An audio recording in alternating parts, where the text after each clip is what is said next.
Hello, everybody. Welcome back to our podcast series on the category of ancient wisdom demystified. Today's topic is the evolution of God, period 3, polytheism, from 25,000 years ago to 2,500 years ago. So, how did polytheism emerge in man's consciousness, Tata? Well, emergence, that's the word that you just now used. So, consciousness is the main responsible element in human beings for any cognition or any perception. So, the emergence of higher consciousness from archaic to magical and later on to mythological consciousness, these stages evolved between 25,000 to 2,500 years before. So that is the reason why slowly man's consciousness was able to conceptualize certain higher metaphysical aspects. But it was not advanced enough to have a holistic view. So the early hunter-gatherers, their main aim was from an evolutionary requirement, progeny. So fertility was very important. Even the early agrarian era, the agriculture and the crops were critical for the survival of the species. So, man then really went into worship of something which is far beyond his powers to make sure that he is recipient of all the graces and all the benefits from the gods. So, as early as 25,000 years before, the divine feminine was actually worshipped by the Homo sapiens because the evolutionary requirement has shifted from just survival of progeny to fertility. So, mother being the fertile agent, it was actually the mother goddess who took the priority. In fact, we have an archaeological find from the Paleolithic era in Nova Austria in Europe, where they found a 110 millimeter statue called the Venus of Willendorf. And that figure shows a woman who is heavily pregnant with a large breast. So that is a sign of a motherhood. So that's how it all started. That's important to note also one more aspect of the evolution of perception of God into polytheism. The genetic and cultural evolution of human beings are tracked. They are not totally independent. As the genes evolve, so cultural elements, they are called memes. And this word was coined by Richard Dawkins. They also evolve. So, as the genes evolve into the next stage of consciousness, so also the memes or the cultural elements evolve towards a more sophisticated element. So, deities of polytheism are often portrayed with anthropomorphic character. What do you mean by anthropomorphic? It's like human-like. What man sees in others, he also sees in God, but in a higher nature. That is what is basically how polytheism emerged slowly in human consciousness. Wow, nice. Yeah. So, Tata, what was the role of mythology in the evolution of religion? Yeah, very critical question, very critical, very appropriate, because the belief system of many historical polytheistic religions are commonly known as mythology, because these concepts of gods were told in story form. These are mythologies which may be primitive mythology, and also much more sophisticated mythology came into being during this early agrarian and late hunter-gatherer period. Mythology is a medium of translating a higher level of perception, such as the supernatural, to a common man, so as to provide a glimpse of the deeper meaning of what he's trying to understand. These narratives were fictional mostly, because ordinary human beings can understand only stories. But they had a specific character based on the culture in which these stories were told. But also the capacity to deeper levels of meaning which can evolve as the human being's consciousness evolve to next higher stage. This is how you find that mythology, starting from the very ancient to the pre-modern, evolved. That is the pre-Greek period. evolved during the consciousness of the person or Homo sapiens to higher and higher levels. Nice. Yes. So, what was the role of mythology in defining God? Yeah, because when man perceives God, definitely he has to assign roles. So what he did was basically it is classified by people who are studying polytheism in detail in the academic area, have four different roles which have been defined during this period. First is a theological role. A theological role is a myth that contemplates the essence of God, such as, for example, you had Cronus swallowing his children. Cronus is a god of time. He is swallowing his children. What is the meaning of this one?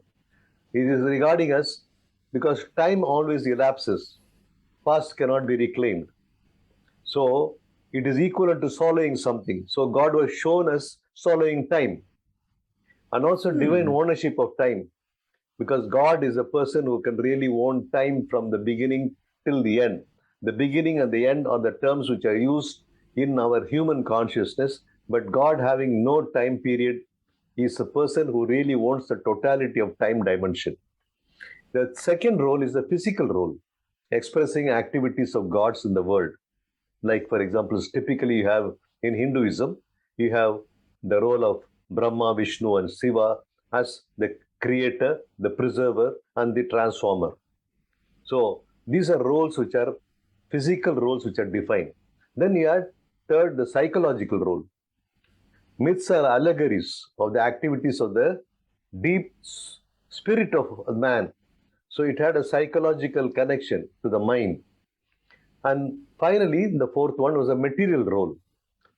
Various material objects were given and called gods. For example, the earth was called Gaia. The word Gaia comes from Greek word. So earth was known as Gaia. Ocean was called as Okeanos. Okeanos is actually ocean, and also heat is called typhoon. The word typhoon or typhoon comes from the word for the god of heat. So these were all important. Water, earth, and fire was an important element in the creation in mythology. So they were given different names of gods. So there was the material role. So these are the different roles of gods in mythology. Yeah. Okay. So, did different cultures around the world have a key role for the primary god? Or Yeah, because as I told you, the culture and the consciousness are very, very closely interrelated. Because as the capacity, the cognitive capacity for human beings improve, so also you find that the cultures become more and more sophisticated. So each particular region had a specific role or a specific task for their god or specific nature of God in their particular society. So in polytheistic society, one thing that was common was its importance to people's lives. Here are the few examples I can give you. The Chinese believed that the fate of the human beings was inseparable from the extra-human world or the supernatural world. So they are very closely interconnected, which is, human beings and the supernatural are interconnected because they are the people who in unison develop the whole aspect of life. The Mayans believed that everything in the Maya world was imbued with different degrees of unseen power or of sacred quality. And the Aztecs, many of us believe that the Aztecs were very recent people in the first, in 1000 AD and all that. No. In fact, deep research has now indicated the Aztecs were much, much older. And they had a firm belief that their existence revolved totally around religion, because they cannot separate their life from religion. There was also not a single act of public or private life which the Aztecs believed, which was not colored by the religious sentiments. So, religious sentiment played a very key role in Aztecs. The Mesopotamian culture felt that the gods constantly intervene everywhere and participate in everything. So, whatever happens to human being in their lives, you have a participation from God.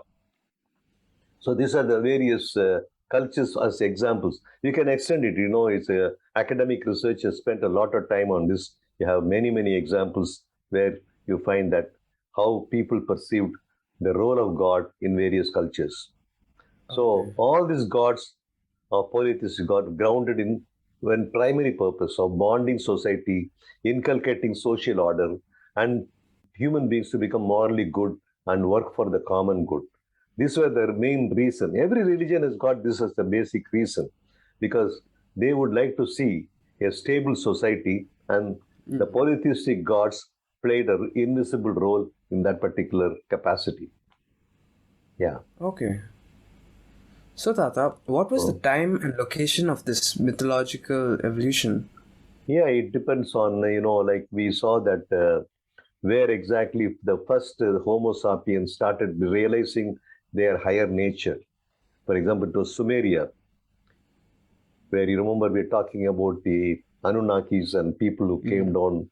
And so, even if you don't, take that into consideration, we have archaeological evidence that Sumeria had a very high culture.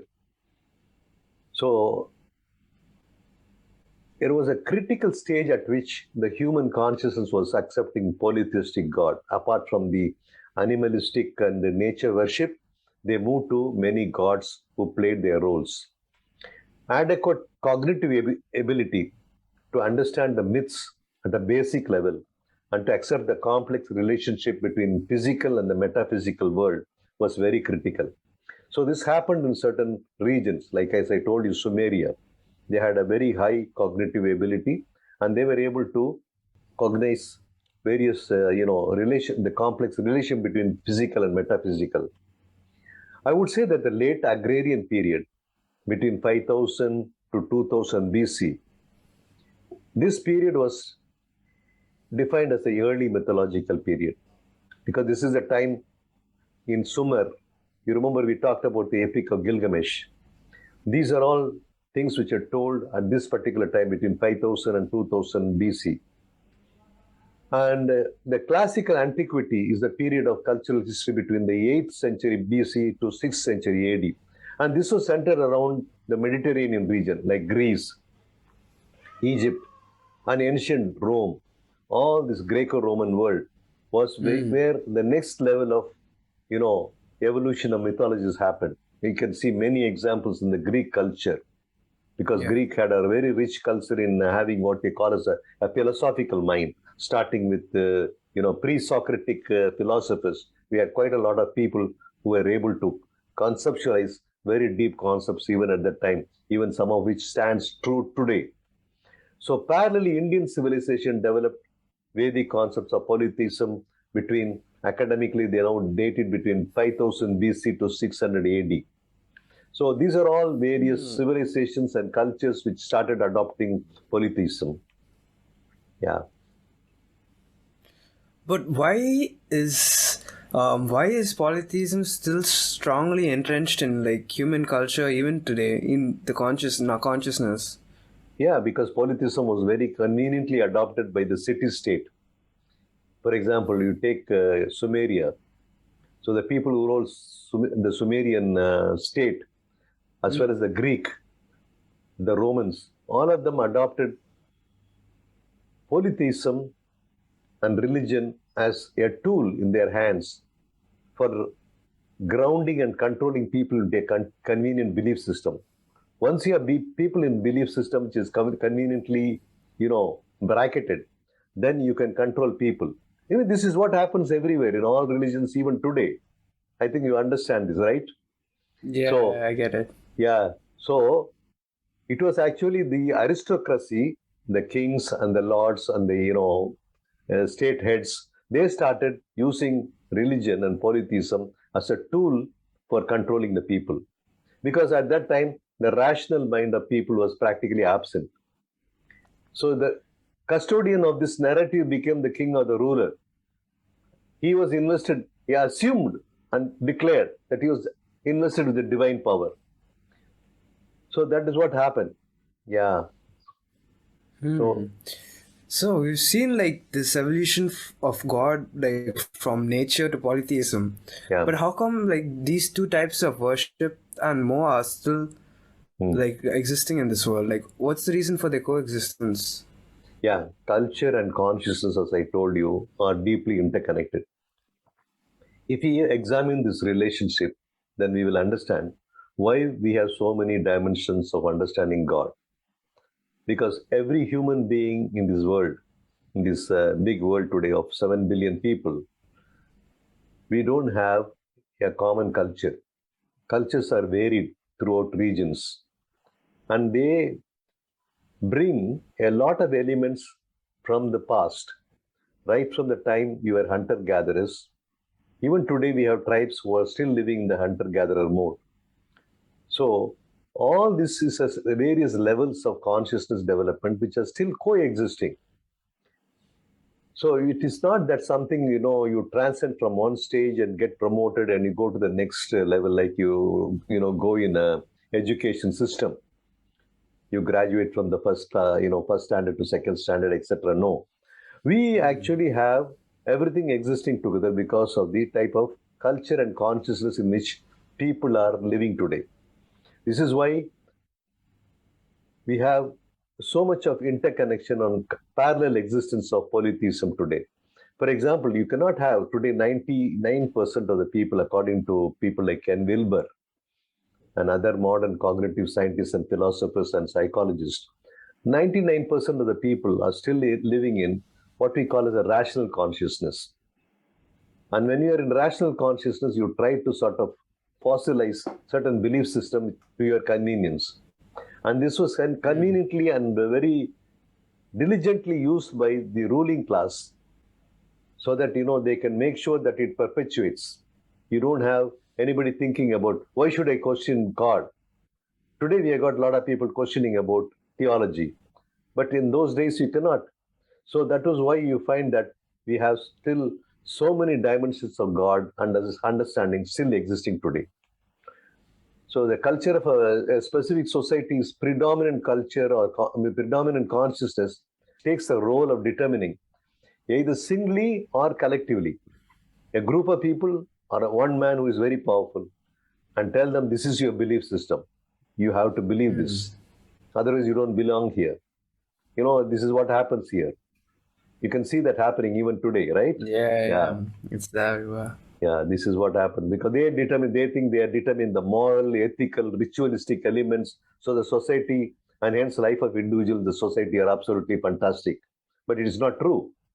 But they make you believe this is like nothing but brainwashing, telling you this is the best thing for you, you better stick to it.